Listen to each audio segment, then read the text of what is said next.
हर हर महादेव। हर हर महादेव। नमः पार्वती पते। माता अन्नपूर्णा की, गंगा मैया की। इस ऐतिहासिक आयोजन में उपस्थित उत्तर प्रदेश की राज्यपाल श्रीमती आनंदीबेन पटेल, उत्तर प्रदेश के मुख्यमंत्री कर्मयोगी श्री योगी आदित्यनाथ जी,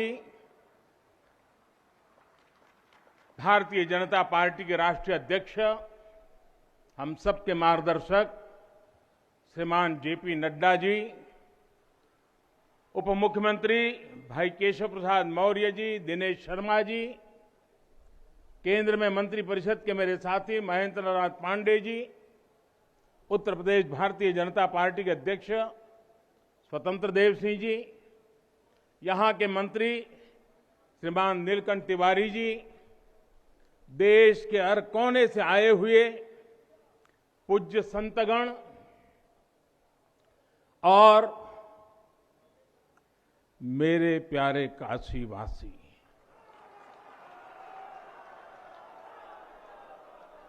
और देश विदेश से इस अवसर के साक्षी बन रहे सभी श्रद्धालु साथीगण, काशी के सभी बंधुओं के साथ बाबा विश्वनाथ के चरणों में हम शीश नवावत है। माता अन्नपूर्णा के चरणन का बार बार वंदन करत है। अभी मैं बाबा के साथ साथ नगर कोतवाल काल भैरव जी के दर्शन करके ही आ रहा हूं। देशवासियों के लिए उनका आशीर्वाद लेकर आ रहा हूं। काशी में कुछ भी खास हो, कुछ भी नया हो, तो सबसे पहले उनसे पूछना आवश्यक है। मैं काशी के कोतवाल के चरणों में भी प्रणाम करता हूं।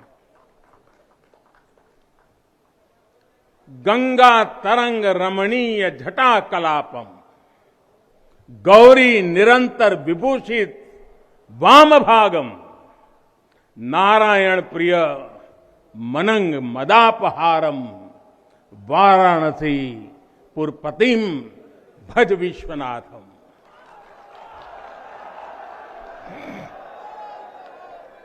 हम बाबा विश्वनाथ दरबार से देश दुनिया के उन श्रद्धालु जनन के प्रणाम करत है जो अपने अपने स्थान से इस महायज्ञ के साक्षी बनत होन।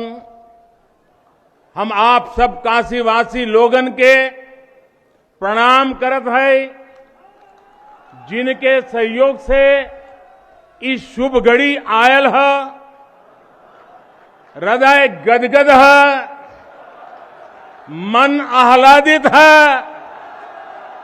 आप सब लोगन के बहुत बहुत बधाई।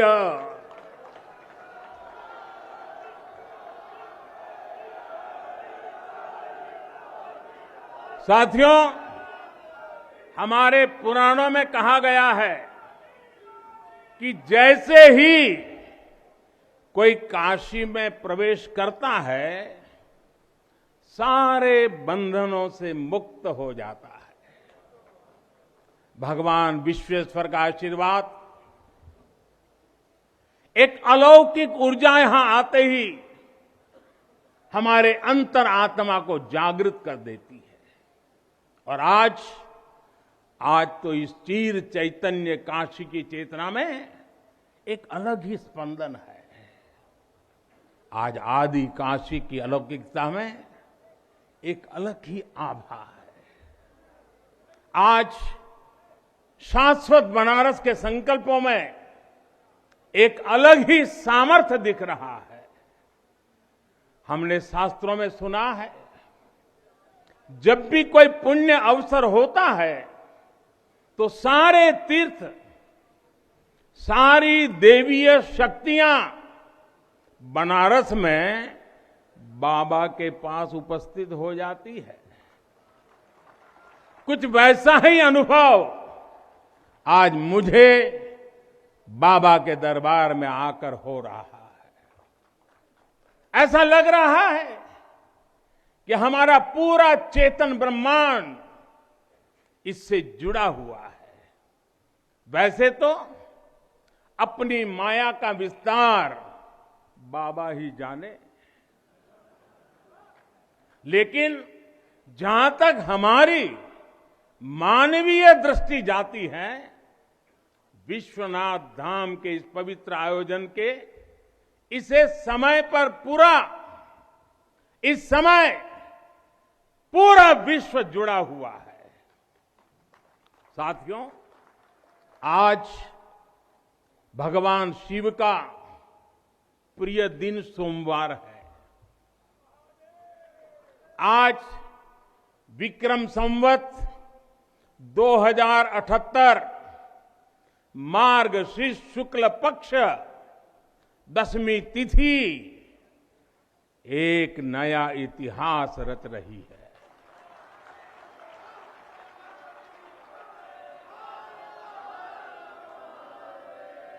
और हमारा सौभाग्य है कि हम इस तिथि के साक्षी बन रहे हैं। आज विश्वनाथ धाम अकल्पनीय अनंत ऊर्जा से भरा हुआ है। उसका वैभव विस्तार ले रहा है। इसकी विशेषता आसमान छू रही है। यहां आसपास जो अनेक प्राचीन मंदिर लुप्त हो गए थे, उन्हें भी पुनः स्थापित किया जा चुका है। बाबा अपने भक्तों की सदियों की सेवा से प्रसन्न हुए हैं, इसलिए उन्होंने आज के दिन का हमें आशीर्वाद दिया है। विश्वनाथ धाम का ये पूरा नया परिसर एक भव्य भवन भर नहीं है, ये प्रतीक है हमारे भारत की सनातन संस्कृति का। ये प्रतीक है हमारी आध्यात्मिक आत्मा का। ये प्रतीक है भारत की प्राचीनता का, परंपराओं का, भारत की ऊर्जा का, गतिशीलता का। आप यहां जब आएंगे तो केवल आस्था के ही दर्शन होंगे ऐसा नहीं है। आपको यहां अपने अतीत के गौरव का एहसास भी होगा।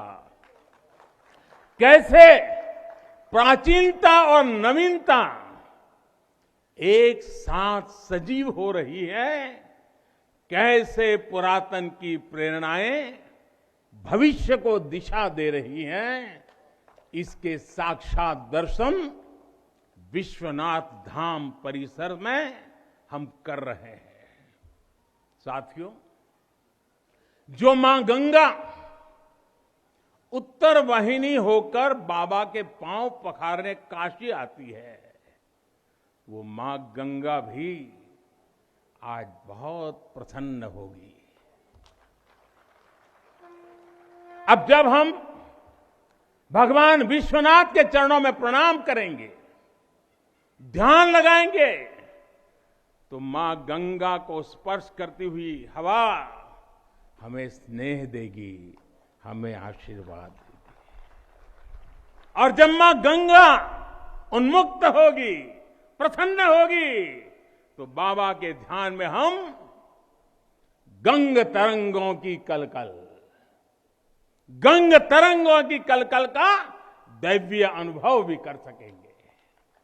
बाबा विश्वनाथ सबके हैं, मां गंगा सबकी है, उनका आशीर्वाद सबके लिए है। लेकिन समय और परिस्थितियों के चलते बाबा और मां गंगा की सेवा की यह सुलभता मुश्किल हो चली थी। यहां हर कोई आना चाहता था, लेकिन रास्तों और जगह की कमी हो गई थी। बुजुर्गों के लिए, दिव्यांगों के लिए यहां आने में बहुत कठिनाई होती थी। लेकिन अब विश्वनाथ धाम परियोजना के पूरा होने से यहां हर किसी के लिए पहुंचना सुगम हो गया है। हमारे दिव्यांग भाई बहन, बुजुर्ग माता पिता सीधे बोट से जेटी तक आएंगे। जेटी से घाट तक आने के लिए भी एस्केलेटर लगाए गए हैं। वहां से सीधे मंदिर तक आ सकेंगे। संकरे रास्तों की वजह से दर्शन के लिए जो घंटों तक का इंतजार करना पड़ा था, जो परेशानी होती थी, वो भी अब कम होगी। पहले यहां जो मंदिर क्षेत्र केवल 3000 वर्ग फीट में था, वो अब करीब करीब 5 लाख वर्ग फीट का हो गया।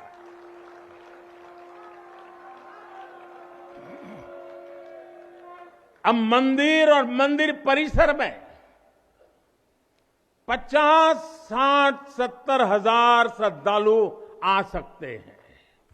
यानी पहले मां गंगा का दर्शन स्नान और वहां से सीधे विश्वनाथ धाम, यही तो है। हर हर महादेव। साथियों, जब मैं बनारस आया था तो एक विश्वास लेकर आया था। विश्वास अपने से ज्यादा बनारस के लोगों पर था, आप पर था।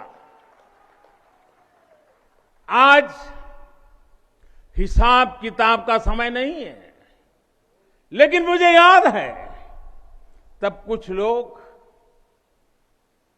कुछ ऐसे लोग भी थे जो बनारस के लोगों पर संदेह करते थे। कैसे होगा ही नहीं, यहां तो ऐसे ही चलता है। ये मोदी जी जैसे बहुत आके गए। मुझे आश्चर्य होता था कि बनारस के लिए ऐसी ही धारणाएं बना ली गई थी, ऐसे तर्क दिए जाने लगे थे। ये जड़ता बनारस की नहीं थी, हो भी नहीं सकती थी। थोड़ी बहुत राजनीति थी, थोड़ा बहुत कुछ लोगों का निजी स्वार्थ, इसलिए बनारस पर आरोप लगाए जा रहे थे। लेकिन काशी तो काशी है। काशी तो अविनाशी है। काशी में एक ही सरकार है।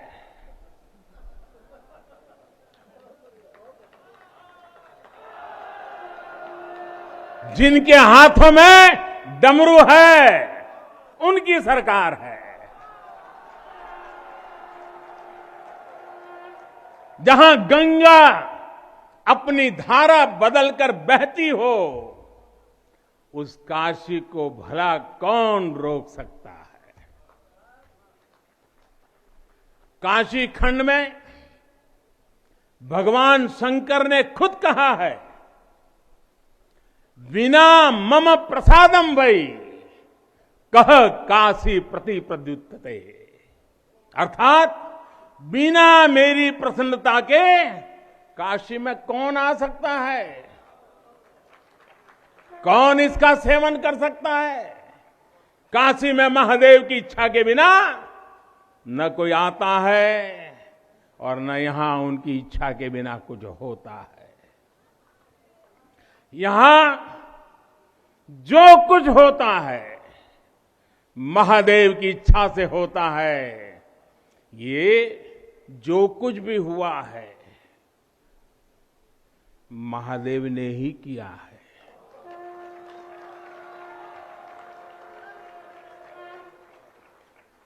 ई विश्वनाथ धाम तो बाबा आपन आशीर्वाद से बनेले हुअन। उनकर इच्छा के बिना का कोई पत्ता हिल सकेला? कोई कितना बड़ा हवे तो अपने घरे का होइए, ऊ बोलिए तबे कोई आ सकेला, कुछ कर सकेला। साथियों, बाबा के साथ अगर किसी और का योगदान है तो वो बाबा के गणों का है। बाबा के गण यानी हमारे सारे काशीवासी जो खुद महादेव के ही रूप है। जब भी बाबा को अपनी शक्ति अनुभव करानी होती है वो काशी वासियों का माध्यम ही बना देते हैं। फिर काशी करती है और दुनिया देखती है। इदम शिवाय इदम नमः, इदम शिवाय इदम नमः।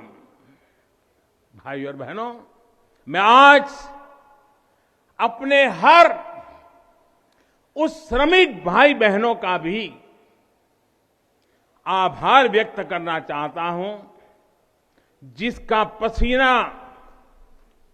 इस भव्य परिसर के निर्माण में बहा है। कोरोना के इस विपरीत काल में भी उन्होंने यहां पर काम रुकने नहीं दिया। मुझे अभी अपने इस श्रमिक साथियों से मिलने का अवसर मिला, उनके आशीर्वाद लेने का सौभाग्य मिला। हमारे कारीगर, हमारे सिविल इंजीनियरिंग से जुड़े लोग, प्रशासन के लोग, वो परिवार जिनके यहां घर हुआ करते थे, मैं सभी का अभिनंदन करता हूं।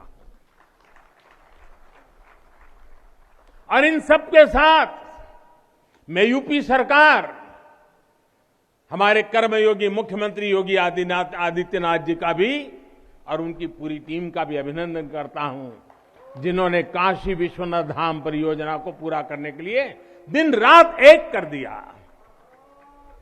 साथियों, हमारी इस वाराणसी ने युगों को जिया है, इतिहास को बनते बिगड़ते देखा है।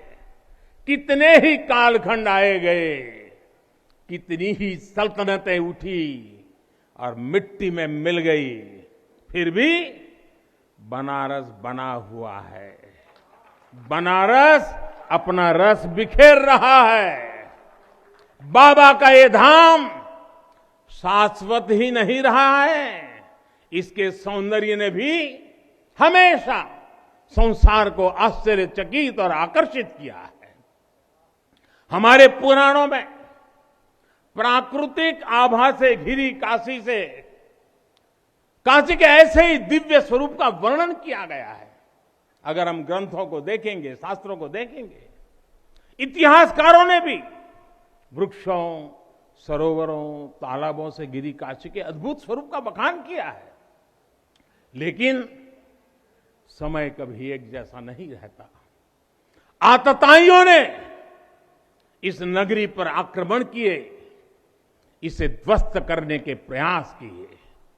औरंगजेब के अत्याचार, उसके आतंक का इतिहास साक्षी है। जिसने सभ्यता को तलवार के बल पर बदलने की कोशिश की, जिसने संस्कृति को कट्टरता से कुचलने की कोशिश की, लेकिन इस देश की मिट्टी बाकी दुनिया से कुछ अलग है। यहां अगर औरंगजेब आता है तो शिवाजी भी उठ खड़े होते हैं। अगर कोई सालार मसूद इधर बढ़ता है तो राजा सुहेलदेव जैसे वीर योद्धा उसे हमारी एकता की ताकत का एहसास करा देते हैं। और अंग्रेजों के दौर में भी वॉरेन हेस्टिंग का क्या हाल काशी के लोगों ने किया था। ये तो काशी के लोग समय समय पर बोलते रहते हैं और काशी की जुबान पे निकलता है, घोड़े पर हौदा और हाथी पर जिन जान लेकर भागल वॉरेन हेस्टिंग। साथियों, आज समय का चक्र देखिए, आतंक के वो पर्याय इतिहास के काले पन्नों तक सिमट कर रह गए हैं और मेरी काशी आगे बढ़ रही है, अपने गौरव को फिर से नई भव्यता दे रही है। साथियों, काशी के बारे में मैं जितना बोलता हूं उतना डूबता जाता हूं, उतना ही भावुक हो जाता हूं। काशी शब्दों का विषय नहीं है, काशी संवेदनाओं की सृष्टि है। काशी वो है जहां जागृति ही जीवन है। काशी वो है जहां मृत्यु भी मंगल है। काशी वो है जहां सत्य ही संस्कार है। काशी वो है जहां प्रेम ही परंपरा है। भाइयों बहनों, हमारे शास्त्रों ने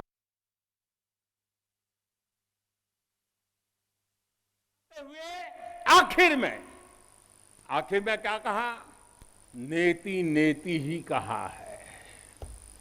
यानी जो कहा उतना ही नहीं है, उससे भी आगे कितना कुछ है।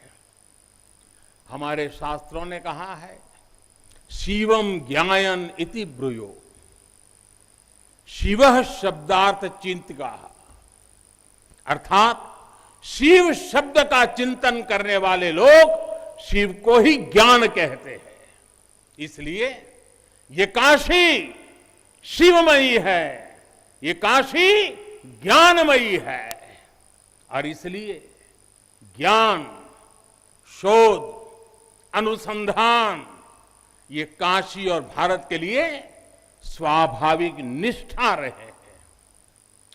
भगवान शिव ने स्वयं कहा है, सर्व क्षेत्रेषु भूपृष्ठे, सर्व क्षेत्रेषु भूपृष्ठे काशी क्षेत्रम च मे वपु, अर्थात धरती के सभी क्षेत्रों में काशी साक्षात मेरा ही शरीर है।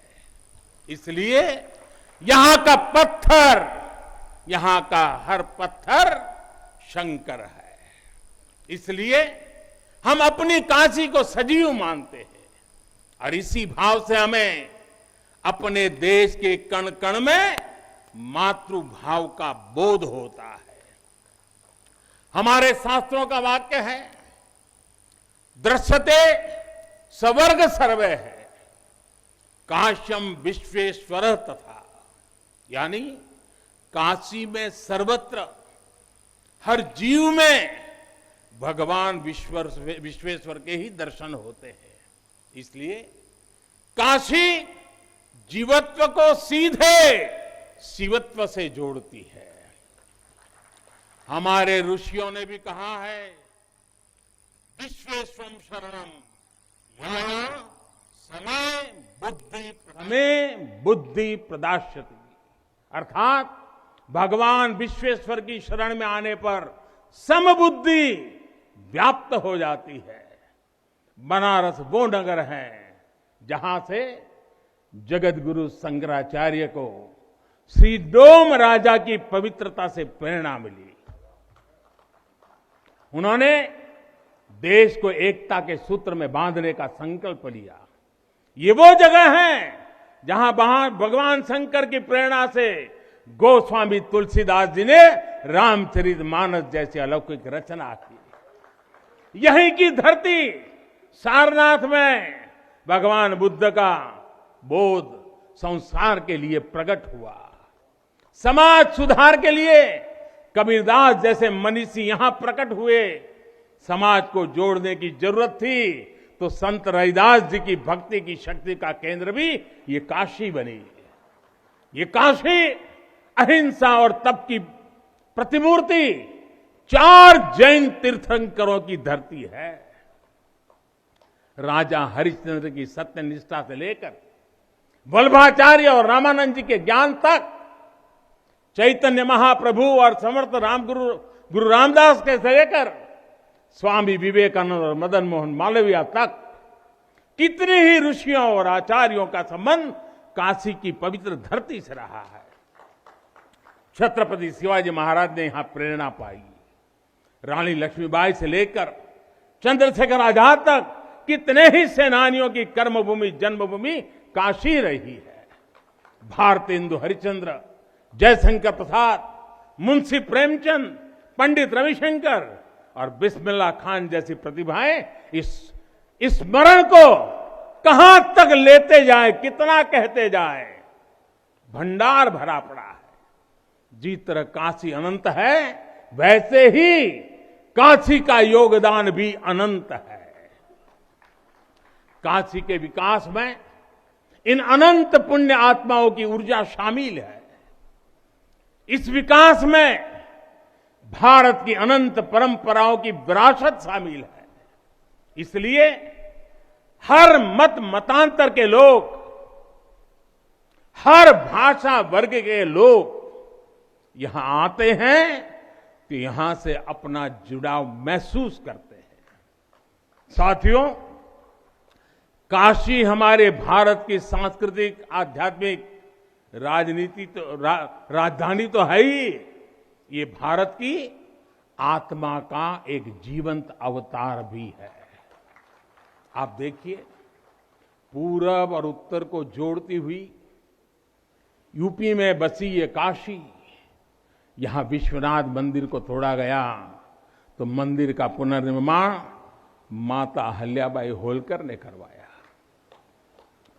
जिनकी जन्मभूमि महाराष्ट्र थी, जिनकी कर्मभूमि इंदौर, माहेश्वर और अनेक क्षेत्रों में थी, उन माता अहल्याबाई होलकर को आज मैं इस अवसर पर नमन करता हूं।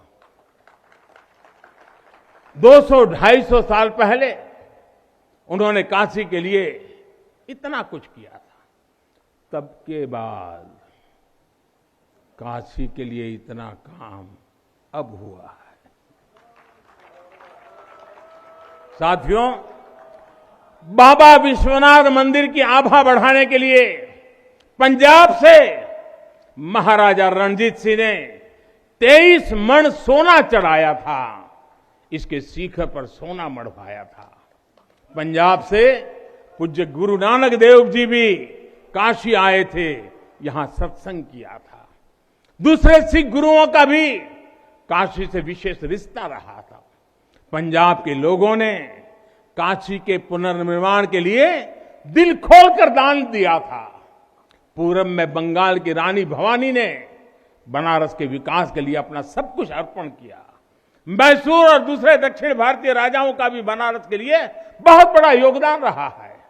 एक ऐसा शहर है जहां आपको उत्तर, दक्षिण, नेपाली, लगभग हर तरह की शैली के मंदिर दिख जाएंगे। विश्वनाथ मंदिर इसी आध्यात्मिक चेतना का केंद्र रहा है और अब ये विश्वनाथ धाम परिसर अपने भव्य रूप में इस चेतना को और ऊर्जा देगा। साथियों, दक्षिण भारत के लोगों की काशी के प्रति आस्था, दक्षिण भारत का काशी पर और काशी का दक्षिण भारत पर प्रभाव हम सब भली भांति जानते हैं। एक ग्रंथ में लिखा है, तेनो पयाथेन कदाचनात् वाराणसीम पाप निवारणं आवादी वाणी बलिना सविष्यन विलोक्य लीला वासरे विलिप्ता, कन्नड़ भाषा में कहा गया है। यानी जब सदगुरु माधवाचार्य जी अपने शिष्यों के साथ चल रहे थे तो उन्होंने कहा था कि काशी के विश्वनाथ पाप का निवारण करते हैं। उन्होंने अपने शिष्यों को काशी के वैभव और उसकी महिमा के बारे में भी समझाया। साथियों, सदियों पहले की ये भावना निरंतर चली आ रही है। मां कवि सुब्रमण्यम भारती काशी प्रवास ने जिनके जीवन की दिशा बदल दी, उन्होंने एक जगह लिखा है, तमिल में लिखा है, काशी नगर पुलवर पेशुम उरई दान, कांजी इल के पदर कौर खरुवी सेवोम। यानी काशी नगरी के संत कवि का भाषण कांचीपुर में सुनने का साधन बनाएंगे। काशी से निकला हर संदेश ही इतना व्यापक है कि देश की दिशा बदल देता है। वैसे मैं एक बात और कहूंगा, मेरा पुराना अनुभव है।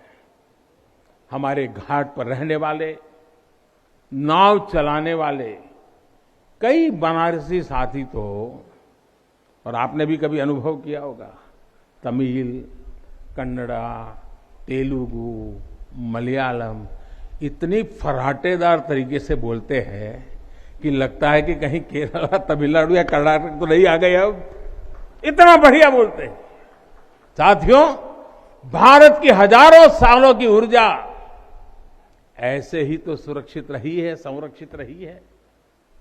जब अलग अलग स्थानों के क्षेत्रों के सूत्र से जुड़ते हैं तो भारत एक भारत श्रेष्ठ भारत के रूप में जागृत होता है। इसलिए हमें सौराष्ट्र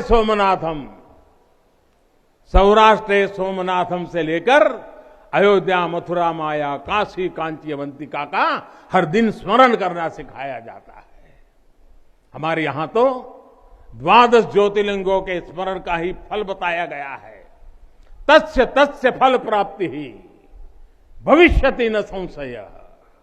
यानी सोमनाथ से लेकर विश्वनाथ तक 12 ज्योतिर्लिंगों का स्मरण करने से हर संकल्प सिद्ध हो जाता है, इसमें कोई संशय ही नहीं है। ये संशय इसलिए नहीं है क्योंकि स्मरण के बहाने पूरे भारत का भाव एकजुट हो जाता है, और जब भारत का भाव आ जाए तो संशय कहां रह जाता है, असंभव क्या बचता है। साथियों, ये भी सिर्फ संयोग नहीं है कि जब भी काशी ने करवट ली है, कुछ नया किया है, देश का भाग्य भी बदला है।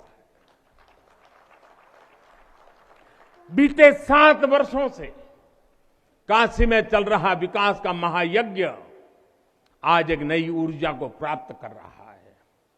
काशी विश्वनाथ धाम का लोकार्पण भारत को एक निर्णायक दिशा देगा, एक उज्जवल भविष्य की तरफ ले जाएगा। ये परिसर साक्षी है हमारे सामर्थ्य का, हमारे कर्तव्य का। अगर सोच लिया जाए, ठान लिया जाए तो असंभव कुछ भी नहीं है। हर भारतवासी की भुजाओं में वो बल है, हर भारतवासी की भुजाओं में वो बल है जो अकल्पनीय को साकार कर देता है। हम तप जानते हैं, हम तपस्या जानते हैं, देश के लिए दिन रात खपना जानते हैं। चुनौती कितनी ही बड़ी क्यों ना हो, हम भारतीय मिलकर उसे परास्त कर सकते हैं। विनाश करने वालों की शक्ति कभी भारत की शक्ति और भारत की भक्ति से बड़ी नहीं हो सकती।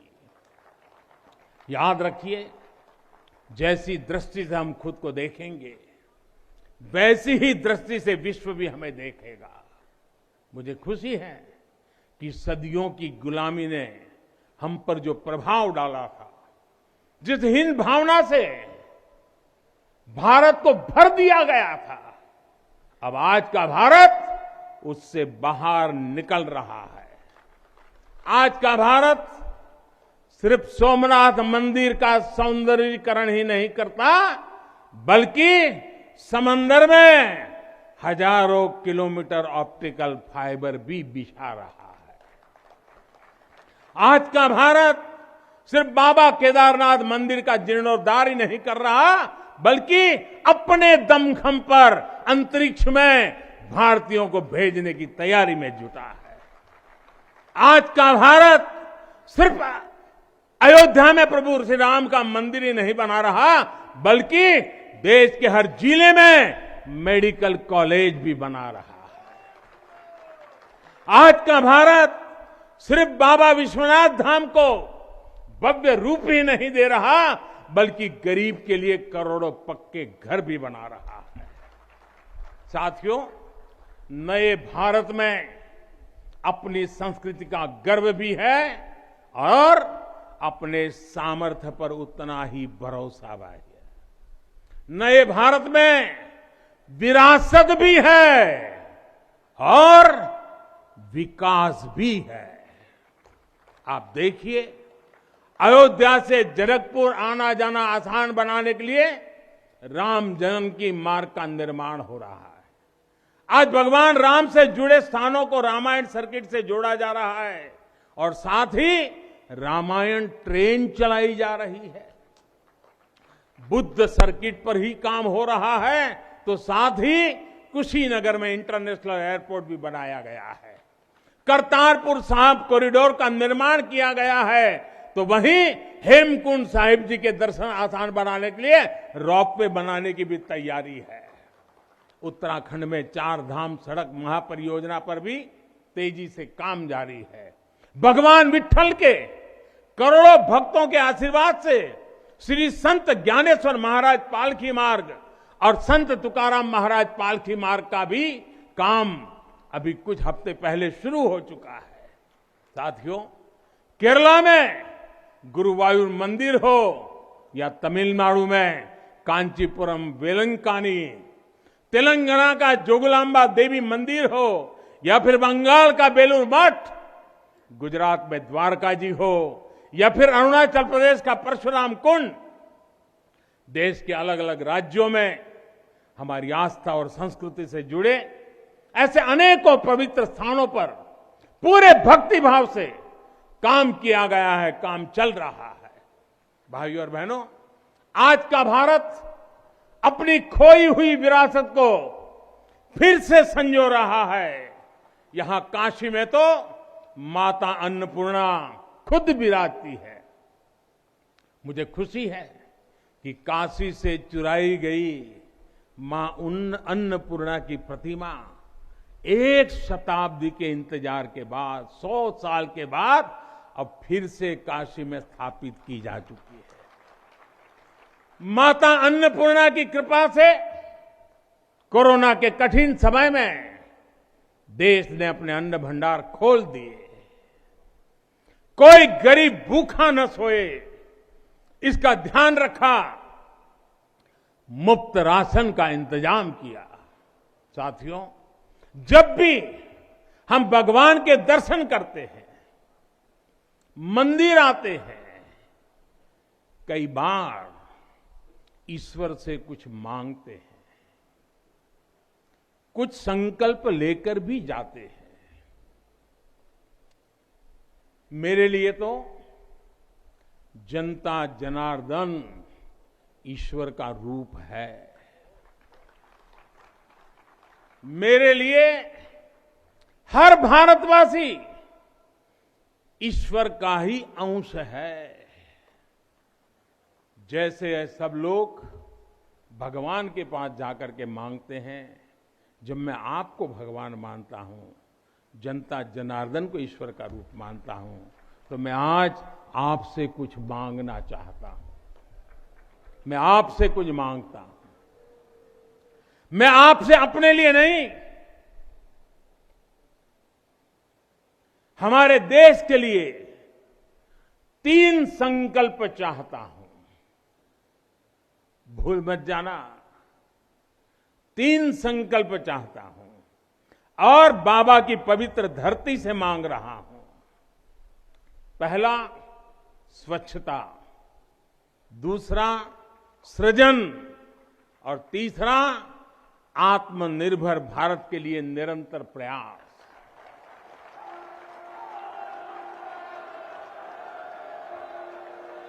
स्वच्छता जीवन शैली होती है, स्वच्छता अनुशासन होती है।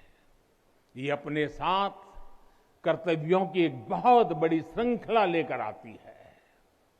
भारत चाहे जितना ही विकास करे, स्वच्छ नहीं रहेगा तो हमारे लिए आगे बढ़ पाना मुश्किल होगा। इस दिशा में हमने बहुत कुछ किया है, लेकिन हमें अपने प्रयासों को और बढ़ाने होंगे। कर्तव्य की भावना से भरा आपका एक छोटा सा प्रयास देश की बहुत मदद करेगा। यहां बनारस में भी, शहर में, घाटों पर स्वच्छता को हमें एक नए स्तर पर लेकर जाना है। गंगा जी की स्वच्छता के लिए उत्तराखंड से लेकर बंगाल तक कितने ही प्रयास चल रहे हैं। नमामि गंगे अभियान की सफलता बनी रहे, इसके लिए हमें सजग होकर काम करते रहना होगा। साथियों, गुलामी के लंबे कालखंड में हम भारतीयों का आत्मविश्वास ऐसा तोड़ा कि हम अपने ही सृजन पर विश्वास खो बैठे। आज हजारों वर्ष पुरानी इस काशी से मैं हर देशवासी का आह्वान करता हूं, पूरे आत्मविश्वास से सृजन करिए, इनोवेट करिए, इनोवेटिव तरीके से करिए। जब भारत का युवा कोरोना के इस मुश्किल काल में सैकड़ों स्टार्टअप बना सकता है, इतनी चुनौतियों के बीच 40 से ज्यादा यूनिकॉर्न बना सकता है, वो भी ये दिखाता है कुछ भी कर सकता है। आप सोचिए, एक यूनिकॉर्न यानी स्टार्टअप करीब करीब 7-7 हजार करोड़ रुपए से भी ज्यादा का है और पिछले 1-1.5 साल में बना है। इतने कम समय में यह अभूतपूर्व है।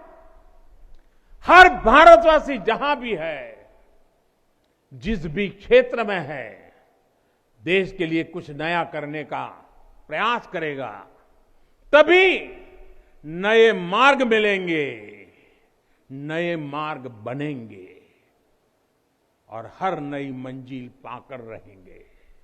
भाइयों और बहनों, तीसरा एक संकल्प जो आज हमें लेना है वो है आत्मनिर्भर भारत के लिए अपने प्रयास बढ़ाने का। ये आजादी का अमृत काल है। हम आजादी के 75वें साल में है, जब भारत 100 साल की आजादी का समारोह बनाएगा। तब का भारत कैसा होगा, इसके लिए हमें अभी से काम करना होगा और इसके लिए जरूरी है हमारा आत्मनिर्भर होना। जब हम देश में बनी चीजों पर गर्व करेंगे, जब हम लोकल के लिए वोकल होंगे, जब हम ऐसी चीजों को खरीदेंगे जिसे बनाने में किसी भारतीय का पसीना बहा हो, तो इस अभियान को मदद करेंगे। अमृत काल में भारत 130 करोड़ देशवासियों के प्रयासों से, सबके प्रयासों से आगे बढ़ रहा है। महादेव की कृपा से, हर भारतवासी के प्रयास से हम आत्मनिर्भर भारत का सपना सच होता देखेंगे। इसी विश्वास के साथ मैं बाबा विश्वनाथ के, माता अन्नपूर्णा के, काशी कोतवाल के और सभी देवी देवताओं के चरणों में एक बार फिर प्रणाम करता हूं। इतनी बड़ी तादाद में देश के अलग अलग कोने से पूज्य संत महात्मा पधारे हैं। यह हमारे लिए, मुझ जैसे एक सामान्य नागरिक के लिए ये सौभाग्य की पल है। मैं सभी संतों का, सभी पूज्य महात्माओं का सर झुका करके हृदय से अभिनंदन करता हूं, प्रणाम करता हूं। मैं आज सभी काशीवासियों को, देशवासियों को फिर से बधाई देता हूं, बहुत बहुत शुभकामनाएं देता हूं। हर हर महादेव, हर हर महादेव, हर हर महादेव।